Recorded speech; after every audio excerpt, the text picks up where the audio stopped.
Broadcasting live from the University of North Texas, this is ntTV Nightly News.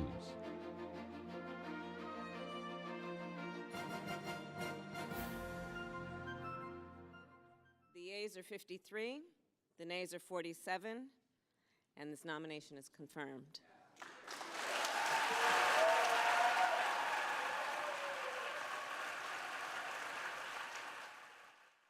Thanks for joining us on ntTV Nightly News. I'm Blake Coonley. And I'm Kayla Holt.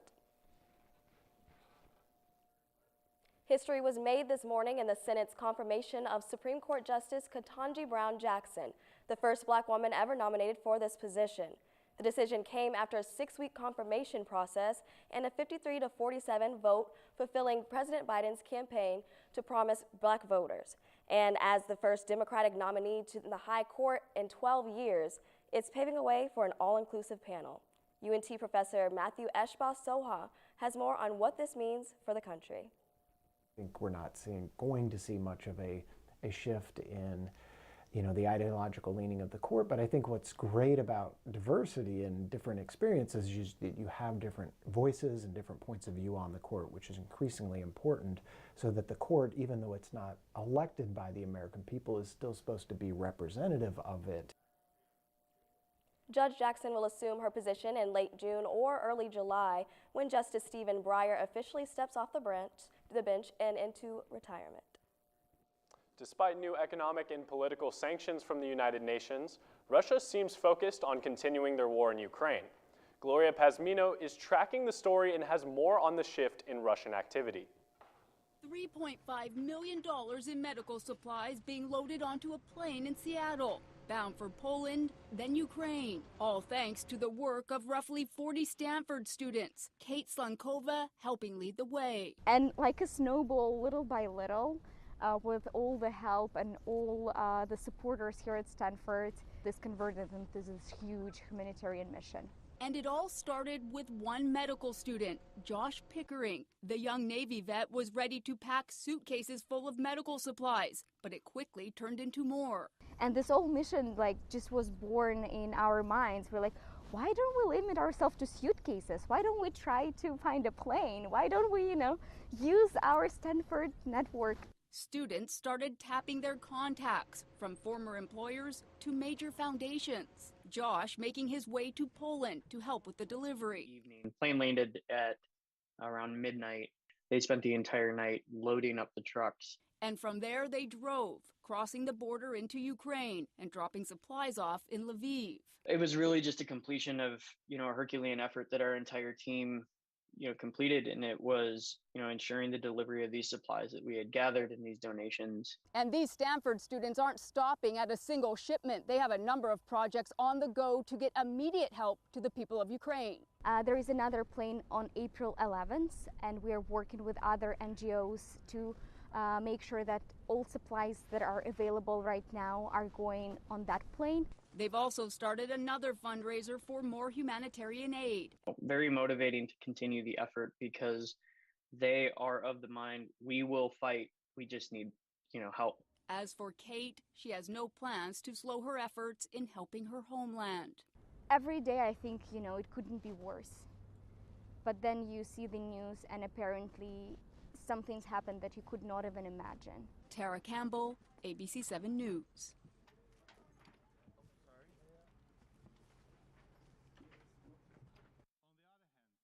The United Nations General Assembly has voted to suspend Russia from the Human Rights Council as its invasion of Ukraine. Action by the United Nations sounds like a major event. Dr. Eshba-Soha says it will have very little impact. Clearly, given the limited power of the United Nations, this is a symbolic gesture to respond to what appears to be human rights abuses in Ukraine.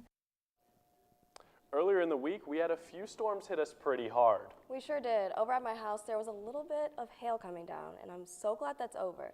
Hopefully, that will last us a little bit. Let's check on our weather anchor, Ryan Cantrell, for more. Ryan?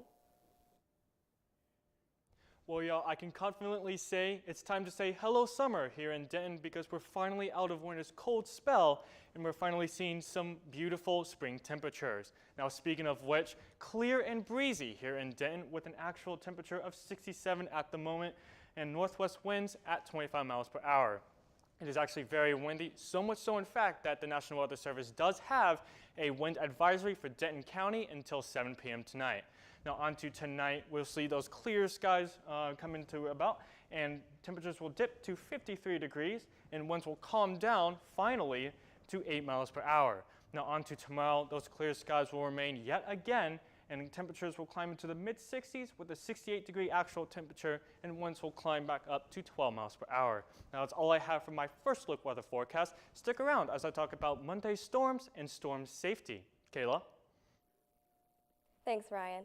If you're looking for something to do tonight, but those high winds don't convince you to be out in the open, don't worry. We have the perfect indoor event for you. UNT is hosting their annual drag show, so let's head over to our reporter, Leslie Juarez, who can tell us more. Leslie?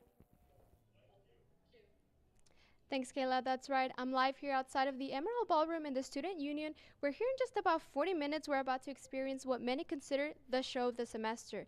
The annual UNT Drag Show will be taking place starting at 7 p.m. Doors will open here in just a few minutes and are open to any student with a ticket. However, all seating will be on a first-come, first-served basis to the first 700 ticket holders. If students do not fill the capacity, staff, faculty, and public will be allowed in a first-come, first-served basis as well. In case you can't make it in, there will be a live stream in the Union Lyceum open to anyone. I will have more information on this later on in the show, but for now, back to you guys at the studio.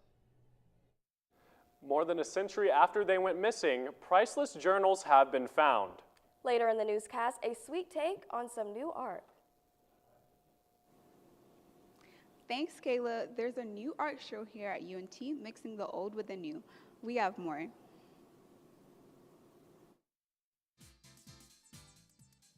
Oh, hey, didn't see you there. Let's get started. This is a motor vehicle. This is the blinker mechanism. To use it, push it up for the right blinker and down to go left. You're welcome. It was easy.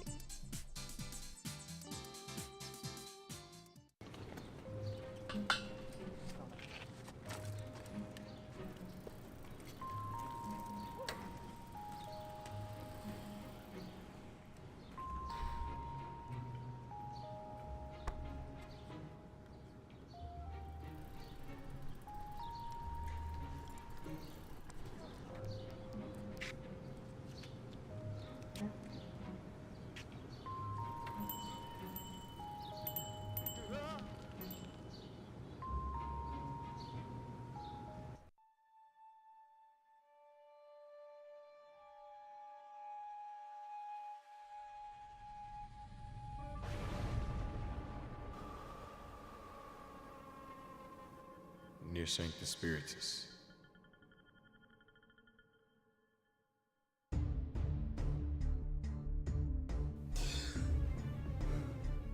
I've got a good feeling about this one. Hey, Maddie, miss me? Wait, Bud? What was that all about? An old friend. An old friend? Good to see you, brother. What the hell are you doing? That's your lucky day.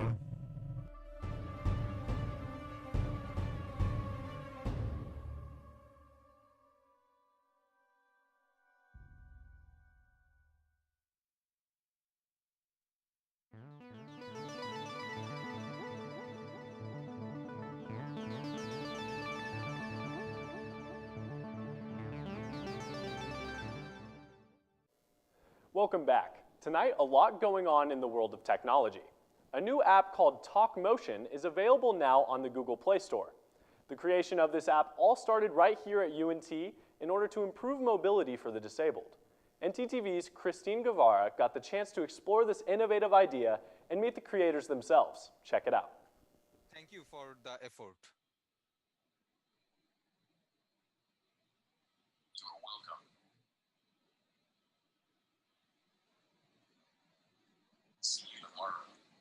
What you just saw was a demonstration of using the gesture recognition app Prototype. It was created by a UNT professor and his PhD students. The idea behind this app came to be when Professor Mark V. Albert met Hannah Thompson, who is unable to speak and make gestures due to cerebral palsy. She uses a tablet to communicate. And, you know, for example, her movements in the tablet are so challenging that she actually has a key guard to help her navigate her fingers to the particular keys she wants to hit. In some cases, she might have to switch to different pages, and if she has to type it out, I mean, we're talking potentially 30 seconds to get a phrase. And with Dr. Albert's background in activity recognition and mobile phone research, he realized he could help her communicate more efficiently. Currently, PhD student Riyad bin Rafiq and 2 other master's students are working on the project with the supervision of Dr. Albert. We have some works need to do, like it's a long way to go. Like we need to make it such that any user can use their own gestures, and also we need to tailor it to the individuals who lack fine motor skills. The prototype is called Talk Motion and is available on Google Play Store. The completion of this app may take about 5 years or so due to the long process of getting it just right and approved. But it will all be worth it, as it will make a great impact. That natural back and forth that you might have, you know, you take for granted every day. You just want to be able to give someone like her the ability to do that as well. For ntTV News, I'm Christine Guevara. The Talk Motion app will soon be available on the Apple Store for iOS devices. Next, Twitter has announced that in the coming months, it will be testing a new edit feature. This feature will only be available to their paid Twitter Blue subscribers. This update came on the same day that it was announced that Elon Musk would be joining the Twitter board. And finally, Google has just unveiled their new search feature, one that allows you to combine both text and images into a single question for those searches that may be hard to describe. For example, you could upload a picture of a couch with the word chair to find chairs that match the existing couch. That's all I have for Eagle Tech. Kayla, back to you at the desk. Well, Blake, thanks for all that new technology info. However, there has been an evolutionary rediscovery of some old journals handwritten by none other than Charles Darwin. Jeremy Roth with CNN has more.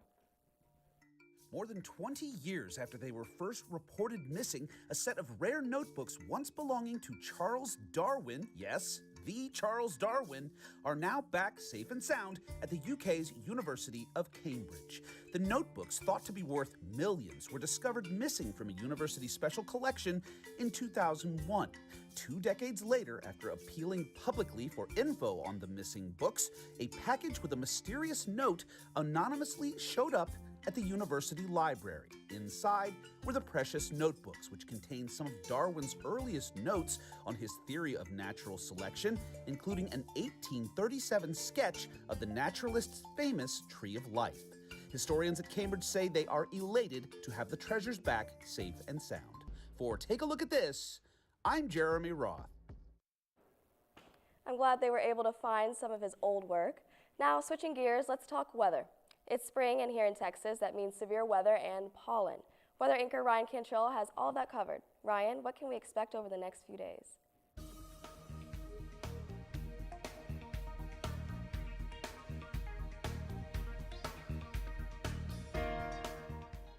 Well, y'all, it is definitely spring, which means it is severe thunderstorm season, and we might get some storms later in the week. However, I will talk about that in our 7-day forecast. But currently, I got the Apogee camera up behind me, and pretty clear day, not a cloud in the sky, actually, and pretty breezy as well. We can see our beautiful mean green flag flowing in the wind.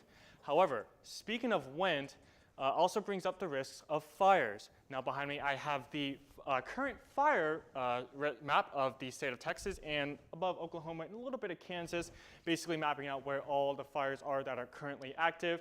I think in the United States there are actually 310 right now, but we're going to focus on Texas, and there's a lot of red flag warnings in the area, which means the threat of wildfires are high, so please do not burn anything and pay attention to fire forecasts and fire station updates. in your area. Now, this also brings me to the map of the outlook for the next 24 hours. Mainly the threat is from South Texas all the way up to East Wyoming in an elevated risk. Now, in the Texas Panhandle, Oklahoma, and a little bit of Kansas, we're in a critical and elevated risk. Now, enough about fire, let's talk about air quality and pollen. Now, while we do have good air quality here at the moment in Denton, pollen is at a very high level, specifically tree and grass pollen, both at very high levels, also with an index of 11. And it is also forecasted to be at a high level in the next 5 days. But we can have that forecast right here, mainly in the 10s and a little bit into 11 on Sunday and Monday. Now, forget about pollen. Let's talk about beautiful temperatures like we're experiencing here in North Texas across the board, mainly in those mid to high 60s. So let's see, we're going to start off Gainesville, we're at 65. Denton, of course, is at 67. Fort Worth and Dallas are at 69. McKinney is at 66. And up there in Paris is up there at 64 degrees. Now across the state, we're going to see a little bit warmer down south, but mainly the same in North Texas. Houston right there is at 73. Shreveport is at 66. Austin right there is at 74. And Denton is at 67. Oklahoma City is at 63 degrees. And now, folks, here is our 7-day forecast. Pretty uneventful conditions throughout tomorrow through Sunday with perfectly clear skies. Friday will have a high of 69 degrees, and Saturday and Sunday will both have highs of 86 degrees. Now the action doesn't start until Monday, where we will see some partly cloudy skies, and Monday will have a high of 88 degrees with a 20% chance of precipitation. Now Tuesday night into Wednesday morning, we're going to see some storms roll in with a 50% chance of rain on Tuesday and a 40% chance of rain on Wednesday. Now on Thursday onward, it's going to be relatively calm with partly cloudy skies. However, speaking of thunderstorms, let's talk severe weather safety. There are multiple ways you can stay safe before and during a thunderstorm. Before a thunderstorm is forecasted to hit your area, make sure to stay up to date on weather forecasts and alerts. You can prepare your home by securing loose items and closed doors and windows. If you happen to be in a thunderstorm when it hits, head indoors immediately. And basically, like the quote says, when the thunder roars, go indoors. Now, if you're driving and you come across a flooded roadway, turn around, don't drown. It is not worth it. It does not take much flowing water to lift a vehicle on a flooded roadway. If you want additional information on weather safety, please visit www.ready.org. That's a wrap for my full weather forecast. I'm going to toss it back to you guys at the desk. Thank you so much, Ryan. With the weather being nice this weekend, do you know of anything cool to check out in Denton? Well, I heard there's a really neat fashion gallery on campus. Patrice Dorr is at the College of Visual Arts and Design with more info on the showcase. Patrice? Thanks, Blake and Kayla. The UNT College of Visual Arts and Design, in partnership with the Texas Fashion Collection, will be showcasing fashion pieces that are normally restricted to the general public. The exhibit opened on March 24th and is free to all. The designers showcased in the collections are Balenciaga, Vera Wang, Givenchy, and UNT alum Michael Faircloth. Inspiration for the collection was drawn from the Book of Delights by Ross Gray. The collection is intended to evoke the feelings of delight and curiosity in everyday clothing to whimsical runway pieces. Catch a glimpse in person of the one-of-a-kind pieces with the exhibit closing on May 21st. Blake and Kayla, you should come and check this out. Back to you all at the desk. So, Kayla, how do you spell iatrogenic? I-A-T-rogenic? What do you ask? The National Spelling Bee is around the corner. Find out more after the break. Man, I have all these non-perishable food items, and I don't know what to do with them. I don't have any food at all. Do you have too many non-perishable goods? Yeah. Have you run out of food and can't get any more? Yeah. Well, don't have a cow. Head on down to the UNT Food Pantry. Located behind Crumley Hall and Diamond Eagle Student Resource Center, the Food Pantry is the place for UNT students to get all the food they need. You'll be utterly surprised by all the options they have there. From gluten-free to lactose intolerant, even vegan and vegetarian, they have it all. Go to studentaffairs.unt.edu/food pantry for more information. Move on down to the UNT Food Pantry. Imagine it's ice cream day at the office. And everyone from the day before voted for their favorite flavor. Everyone but you. You decided not to vote. The flavor they picked isn't the one that you wanted. But can you really complain? Shh! Now imagine that with an elected official. Choose not to vote, choose not to be heard. Get registered today.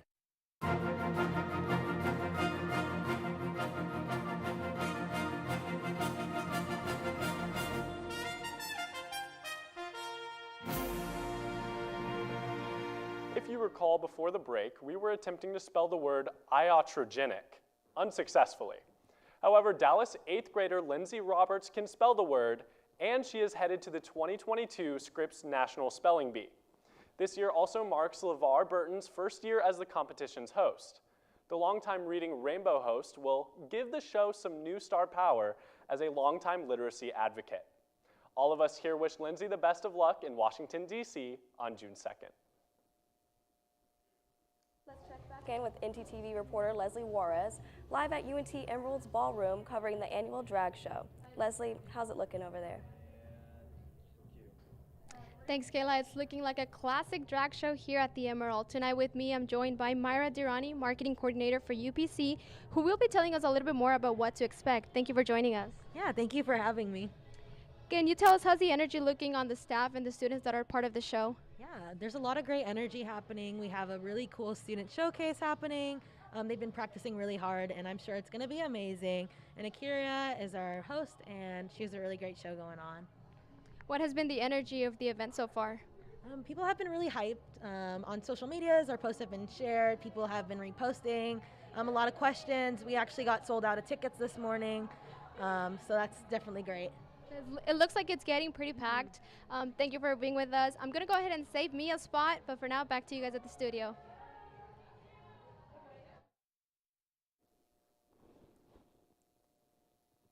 I'm sure Rangers fans are excited for the season to start tomorrow. And soccer has been a big deal at UNT, but probably not the soccer you're thinking of. Zach Fox has more to tell us about our esports Rocket League team. Zach? Yeah, guys, success doesn't usually come to mind when you say Texas Rangers baseball, but with the season starting tonight, we will discuss how the Rangers plan to flip the script. At a time when misinformation is all too common on social media, we take great pride in bringing you the news that matters, that impacts your family, news you can trust. Local broadcast journalists bring you the facts, covering the stories breaking in our community and across the globe. Text TV to 52886 and let Congress know you depend on local journalism. This message furnished by the National Association of Broadcasters.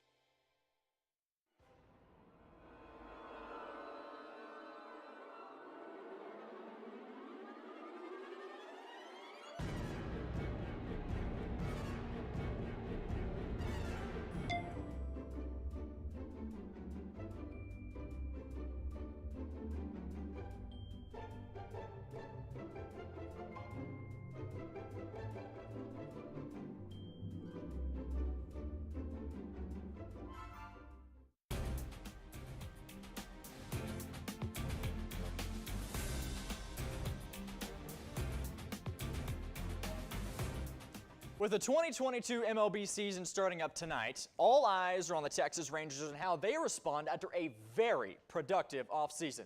Of course, we will have to wait one more night as well as the Rangers travel to play the Toronto Blue Jays tomorrow at 6. Rangers fans also eyeing towards the future as number 2 overall pick in the 2021 draft, Jack Leiter, will make his Rough Riders debut Saturday against the Arkansas Travelers. Leiter ended his final year at Vanderbilt tied for the most strikeouts with 179 over 110 innings. Plenty of young talent, and general manager Chris Young also expects the Rangers to hit even 80 wins this season. 20 more than what we saw just a year ago. The UNT Esports Rocket League season is over, but plenty to look back on and celebrate and use as building blocks for years to come. Here's Edward Brady with more. UNT Esports Rocket League team closed out their official season with a 7-8 record, missing the playoffs by 1 game. Our expectation was we take a loss, it's okay, but in the end, things will start to mesh, and we've been seeing that recently. In the collegiate Rocket League scene, UNT is a pillar of consistency. North Texas is the only school in the nation to qualify for all 9 events. We've been getting lucky with the people that have already went to the school and wanted to play, and just the people that we already had contacts with, the people that were currently on the team, and the connections they had to get other players to come to the school. This season, UNT debuted a new starter in Tritone alongside the established starters of D-Bank and Lucia. As soon as Tritone joined the roster, we started adapting to how he played. He started adapting to the high level of play, and everything started to mesh really well, and I think it's getting even better as we go on. I think our new player is improving quite quickly compared to anyone that I've seen play on the roster. Despite the losses, the team took many lessons from the season. Just being able to accept the loss, because we had a few of them, and we had really tough losses too.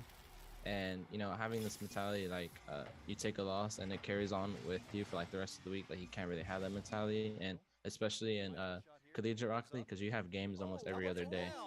So you just kind of have to accept the loss and look forward to the next game. And have high hopes for the future. Obviously, the boys are becoming more familiar with each other. They're improving day by day. So regardless of whether we'll recruit another player or stick with the team, I think that the next season will be even better than this season. For ntTV, I'm Edward Brady. Junior Dylan Winbank is also looking ahead to his senior year, as the future is very bright for the Rocket League team moving forward. Thanks for watching ntTV Nightly News. Join us again Monday night at 6 here on North Texas Television.